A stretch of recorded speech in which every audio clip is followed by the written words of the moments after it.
आशुतोष शशांक शेखर चंद्रमौलि चिदंबरा।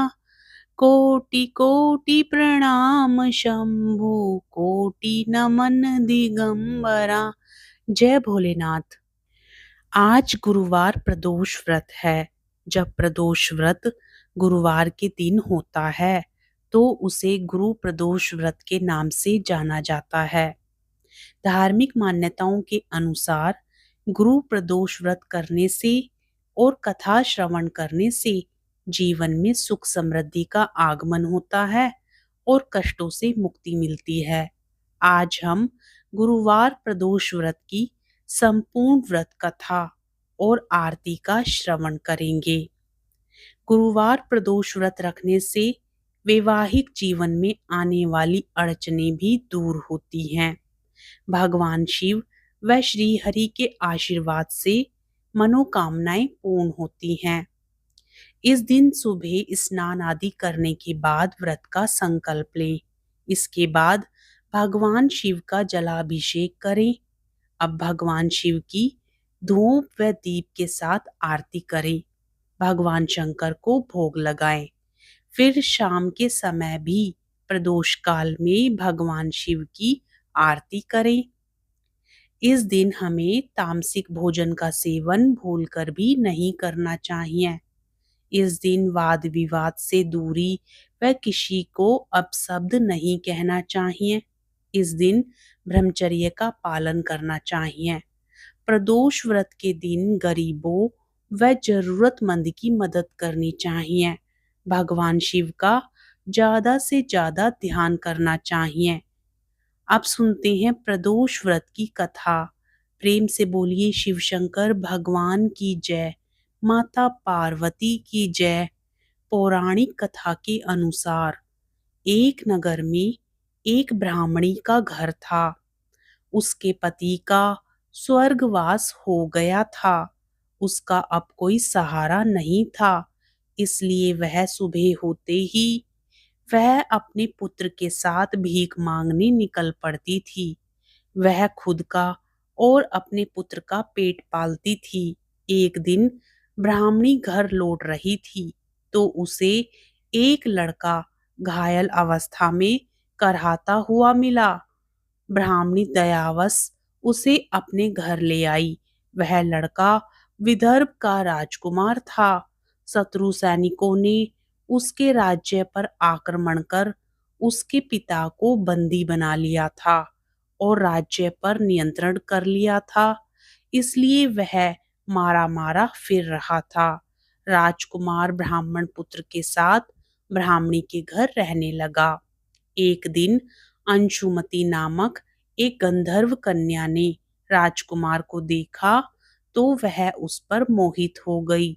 अगले दिन अंशुमती अपने माता पिता को राजकुमार से मिलाने लाई। उन्हें भी राजकुमार पसंद आ गया। कुछ दिनों बाद अंशुमती के माता पिता को शंकर भगवान ने स्वप्न में आदेश दिया कि राजकुमार और अंशुमती का विवाह कर दिया जाए। वैसा ही किया गया। ब्राह्मणी प्रदोष व्रत करने के साथ ही भगवान शंकर की पूजा पाठ किया करती थी। प्रदोष व्रत के प्रभाव और गंधर्व राज की सेना की सहायता से राजकुमार ने विदर्भ से शत्रुओं को खदेड़ दिया और पिता के साथ फिर से सुखपूर्वक रहने लगा। राजकुमार ने ब्राह्मण पुत्र को अपना प्रधानमंत्री बनाया। मान्यता है कि जैसे ब्राह्मणी के प्रदोष व्रत के प्रभाव से दिन बदले, वैसे ही भगवान शंकर अपने भक्तों के दिन फेरते हैं। बोलिए शिव शंकर भगवान की जय, माता पार्वती की जय। अब सुनिए गुरुवार प्रदोष व्रत की दूसरी कथा। एक बार इंद्र और वृतासुर की सेना में घनघोर युद्ध हुआ। देवताओं ने दैत्य सेना को पराजित कर नष्ट भ्रष्ट कर डाला। यह देख वृतासुर अत्यंत क्रोधित हो स्वयं युद्ध को उद्यत हुआ। आसुरी माया से उसने विकराल रूप धारण कर लिया। सभी देवता भयभीत होकर गुरुदेव बृहस्पति की शरण में पहुंचे।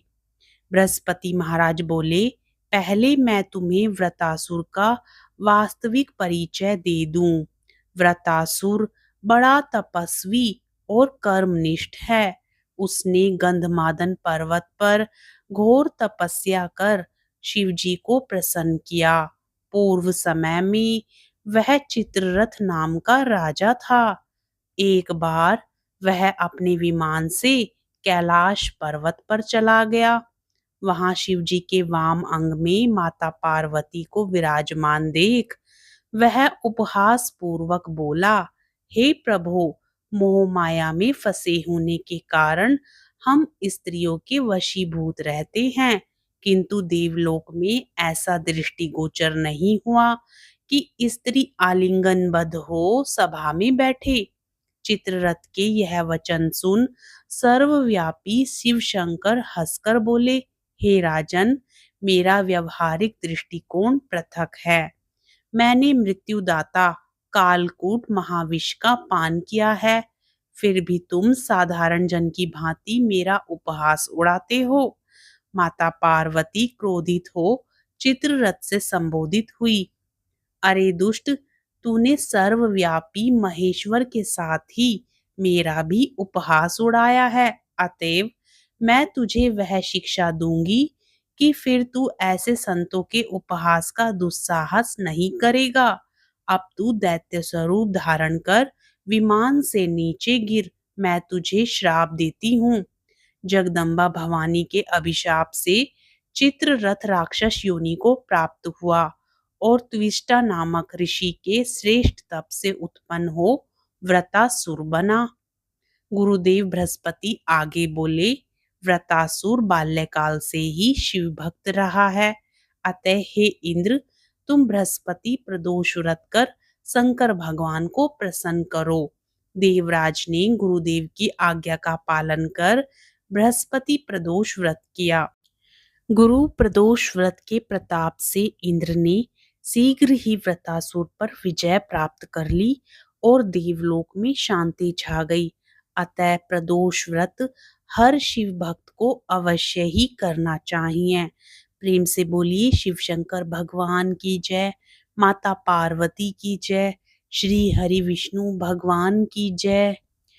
जय शिव ओंकारा, ओम जय शिव ओंकारा।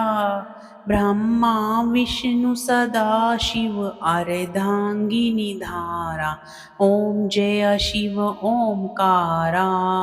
एकानन चतुरानन पंचानन राजे। हंसानन गरुड़ासन वृषिवाहन साजे। ओम जय शिव ओंकारा। दो भुज चार चतुर्भुज दस भुज अति सोहे। तीनों रूप निरखता त्रिभुवन जन मोहे। ओम जय शिव ओंकारा। अक्षमाला वनमाला रुंडमाला धारी। चंदन मृग मद सोहे भाले शशिधारी। ओम जय शिव ओंकारा। श्वेतांबर पीतांबर बाघंबर अंगे। सनकादिक गरुणादिक भूतादिक संगे। ओम जय शिव ओंकारा। कर के मध्य कमंडलु चक्र त्रिशूल धरता। जग करता जग भरता जग संहार करता। ओम जय शिव ओंकारा। ब्रह्मा विष्णु सदा शिव जानत अविवेका। प्रणवाक्षर के माध्य ये तीनों एका। ओम जय शिव ओंकारा। काशी में विश्वनाथ विराजत नंदी ब्रह्मचारी। नित उठ भोग लगावत महिमा अति भारी। ओम जय शिव ओंकारा। त्रिगुण शिव जी की आरती जो कोई नर गावे कहत शिवानंद स्वामी मनवांछित फल पावे। ओम जय शिव ओमकारा। जय भोलेनाथ। कथा पसंद आए तो वीडियो को लाइक करके चैनल को जरूर सब्सक्राइब करें और साथ ही कमेंट बॉक्स में हर हर महादेव जरूर लिखें।